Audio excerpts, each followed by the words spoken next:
नमस्कार किसान साथियों, आज हम आपको बताएंगे इस वीडियो के अंदर कि नर्सरी कैसे तैयार करते हैं और कौन कौन से प्लांट की नर्सरी आप घर पे तैयार कर सकते हैं। तो सारी जानकारी हम किसान भाई से लेंगे, जहां पर किसान भाई ने बहुत ही अच्छा एक यूनिक तरीके से नर्सरी फार्म लगाया हुआ है। तो उसकी सारी जानकारी इस वीडियो में देंगे। चलिए सबसे पहले हम किसान से बातचीत करते हैं और उनका परिचय लेते हैं। सर अपना परिचय दीजिए। नेमीचंद धाकड़, गाँव श्रीपुरा, तहसील निम्बाहेड़ा, जिला चित्तौड़गढ़, राजस्थान। तो सर आप ये नर्सरी का काम कब से कर रहे हैं सर?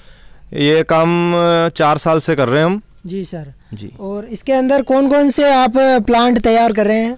इसमें हम अभी अमरूद है, सीताफल है, नींबू है, चीकू, अपने आम का है, सब तरह का अभी ग्राफ्टिंग का चल रहा है। अच्छा, तो सर इसकी एक एक वैरायटी के बारे में बताइए सर। जैसे सीताफल है, इसकी सारी अमरूद में थाई सुपर वैरायटी है जो वीएनआर के नाम से अपने यहाँ चल रही है अभी। और सीताफल में हमारे पास सुपर गोल्डन वैरायटी है।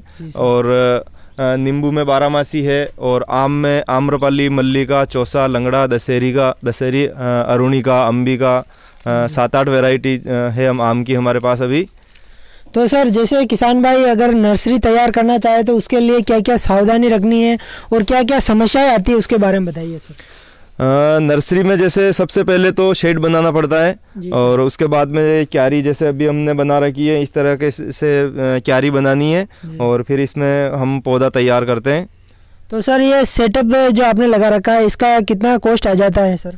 इसका लगभग 1 लाख रुपए का कॉस्ट आया है। अच्छा, कितने एरिया में सर लगाया आपने? ये लगभग 8,800 मीटर में है अभी। अच्छा, 800 मीटर के अंदर आपने तैयार किया है। और इसका टोटल कॉस्ट कितना आ जाए सर? टोटल कॉस्ट 1 लाख रुपए आया अपने शेड का और इनका कंप्लीट करने में। जी। तो सर इसमें इरिगेशन का कैसे सिस्टम है इसके अंदर? इरिगेशन का इसमें हमने इन सभी क्यारियों में जगह जगह वाल लगा रखे हैं। तो वाल खोलते ही पूरी क्यारी में पानी आ जाता है, पूरी क्यारी पानी से भर जाए। और सर जो आपने मदर प्लांट है वो कहाँ से खरीदा है और उसकी कैसे ग्राफ्टिंग करते हैं, उसके बारे में बताइए। मदर प्लांट ये हम पहले इसका बीज का पौधा तैयार करते हैं, जिसको लगभग 1.5 से 2 साल का समय लगता है। फिर उस पौधे को हम देसी बीज का होता है उसको काट के इसके ऊपर जो हाइब्रिड अपना थाई सुपर गोवा है उसको हम इसके ऊपर ग्राफ्टिंग करते हैं। अच्छा, तो सर कितने समय में अपना ये प्लांट नर्सरी में से उखाड़ के अपन फील्ड में ट्रांसफर करें, उसमें कितना समय लगता है? इसमें लगभग 3 से 4 महीने लगते हैं नर्सरी तैयार होने में। जी। तो सर अगर कोई किसान भाई खरीदना चाहे और वो अगर बगीचा लगाना चाहे तो उसके लिए आप कौन कौन से प्लांट यहाँ से अवेलेबल करवा सकते हैं? वैसे तो हमारे पास में मेन तो अमरूद, सीताफल, आम, चीकू, नींबू का है। तो और उसके साथ में अगर कोई किसान की अगर कोई अदर प्लांट की भी रिक्वायरमेंट आती है तो उनको भी हम अवेलेबल करवाते हैं। जी। तो सर कितने एकड़ तक अगर किसान भाई बगीचा लगाएं तो उसके लिए आप प्लांट अवेलेबल करवा सकते हैं सर? वैसे तो कितने भी किसान ले सकते हैं। अगर क्वांटिटी में होता है तो उनके लिए हम कुछ सहायता देते हैं, उनको फार्म पे जाते हैं, गाइड करते हैं और उनका रख रखाव का तरीका बताते हैं और उस प्लांट में भी हम रियायत देते हैं। जी सर ने बहुत ही अच्छी जानकारी दी। और अगर किसान भाई यहाँ से नहीं खरीदे, अगर मान लो बाहर स्टेट में रहता है और वो अपने यहाँ पर उसको नर्सरी तैयार करनी है तो उसके बारे में आप क्या कहेंगे सर? वो किसान भाई हमारे पास में हमारे फार्म पे आ सकता है, हमारी नर्सरी में। और यहाँ आप उसको हम तरीका बताएंगे किस तरीके से पौधा तैयार होता है और किस विधि से होता है, वो हम पूरा उनको यहाँ बताएंगे। तो सर ये बताइए कि जो हम प्लांट तैयार करते हैं मदर प्लांट से नर्सरी का, तो उसमें क्या क्या रॉ मटेरियल लगता है, उसके बारे में बताइए थोड़ा सा। इसमें ग्राफ्टिंग टेप लगती है और केफ लगती है। अच्छा, ये कितना कॉस्ट आ जाता है सर पर प्लांट पे? ये पर प्लांट पे लगभग 10-12 रुपए का इसका मटेरियल का खर्चा आ जाता है। तो कोई किसान भाई अगर बागवानी लगा रहा है, उसको प्लांट चाहिए, तो सर अपना वो नंबर दीजिए जिससे किसान भाई यहाँ से खरीद सके। बिल्कुल, हमारे मोबाइल नंबर हैं 7597018683 और ये नंबर आपको डिस्क्रिप्शन में भी मिल जाएंगे। और कोई भी किसान भाई हमारे से संपर्क कर सकता है और अच्छी क्वालिटी के पौधे हमसे खरीद सकता है। तो किसान भाइयों, सर ने अपना नंबर दे दिया और इनका एड्रेस भी डाल दिया है और यहाँ से आप पौधे खरीद के वहाँ पर लगा सकते हैं। तो सर, जैसे किसान भाई कोई यहाँ से पौधे खरीद रहा है तो आपको वहाँ पे उसके फार्म तक आप क्या गाइड करेंगे किसान भाई को? अगर क्वांटिटी में कोई किसान भाई बगीचा कर रहा है तो हम उसको गाइड करते हैं किस तरीके से पौधा लगाना है, फिर उसके बाद में क्या रख रखाव रखना है, कौन सा फर्टिलाइज़र देना है, वो सब हम उनको गाइड करेंगे।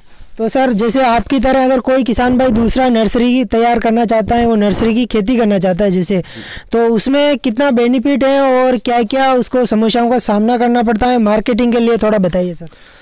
मार्केटिंग के लिए तो जैसे अभी सारा ये सिस्टम चल रहा है, यूट्यूब वगैरह, इस पे भी किसान कांटेक्ट, हाँ, सोशल मीडिया पे भी कर सकता है। और जो आसपास में उनका इलाका है उनसे भी किसानों से संपर्क कर सकते हैं, और नर्सरी का व्यवसाय करें तो हमारे से भी गाइड ले सकते हैं। तो सर, इसमें कितना इनकम हो जाता है सालाना नर्सरी की खेती से, इसके बारे में थोड़ी जानकारी दीजिए। इसकी लगभग हमारे अभी 8 से 10 लाख रुपए की सालाना आमदनी हो जाती है। सर, इसमें कॉस्ट कितना लग जाता है?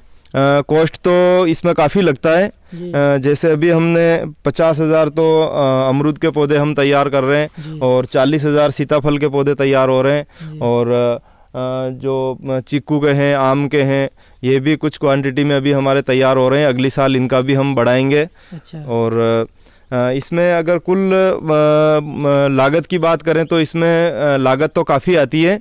लगभग जैसे हमारा अभी 12 से 15 लाख रुपए का खर्चा हो जाता है, जिसमें हमें 10-12 लाख रुपए की आमदनी हो जाती है। तो सर, जितना आप खर्चे की बात कर रहे हैं 12 से 15 लाख, तो गवर्नमेंट द्वारा कोई अनुदान है इस पे या नहीं है? नहीं, अभी इस पे अनुदान नहीं है। और सबसे बड़ी बात यह है कि जैसे हमारे आसपास में अभी कोई नर्सरी नहीं है, तो अगर कोई किसान भाई बाहर से पौधे खरीदते हैं, दूर से अगर लाते हैं, तो उनका काफ़ी महंगा पड़ता है, ट्रांसपोर्ट से महंगा पड़ता है, और पूरी जानकारी उनको नहीं मिल पाती है। तो हमारे आसपास में अभी कोई किसान भाई इसको करना चाहता है तो उनके ट्रांसपोर्ट का खर्चा नहीं लगेगा, एक तो बहुत कम लगेगा, और उनको हम यहीं लोकल में रहते हैं तो हम उनको गाइड भी करेंगे। जी, सर ने बहुत ही अच्छी जानकारी दी। तो सर, इसमें मोटे मोटे तौर पर कौन सी समस्याओं का सामना करना पड़ता है जो आपको काफ़ी हद तक परेशानी का सामना उठाना पड़ता है? वो तो देखो, अगर पौधे ज़्यादा ख़राब हो जाते हैं, ग्राफ्टिंग कम सक्सेस होती है, तो उसमें काफ़ी नुकसान होता है। और सर, कौन से महीने में ये ज़्यादा पौधे विकसित होते हैं ग्राफ्टिंग के? ये हम जनवरी और फरवरी मार्च, ये तीनों महीने में इनके पौधे तैयार करते हैं। ये सूटेबल मौसम है, इसके अंदर ज़्यादा पौधे बन सकते हैं। जी सर।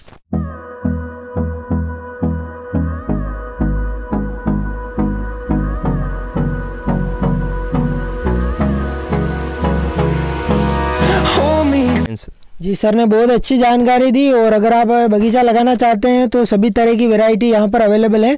एक बार इनके नंबर पर ज़रूर कॉल करके पूछ लें, और आपको बाकी अदर नर्सरी से सस्ते और बेस्ट क्वालिटी के ब्रांड के आपको यहाँ पर प्लांट मिलेंगे, ताकि आप अधिक उत्पादन ले सकें और अच्छी इनकम कर सकें। तो सर, आपका बहुत बहुत धन्यवाद जानकारी देने के लिए। धन्यवाद सर।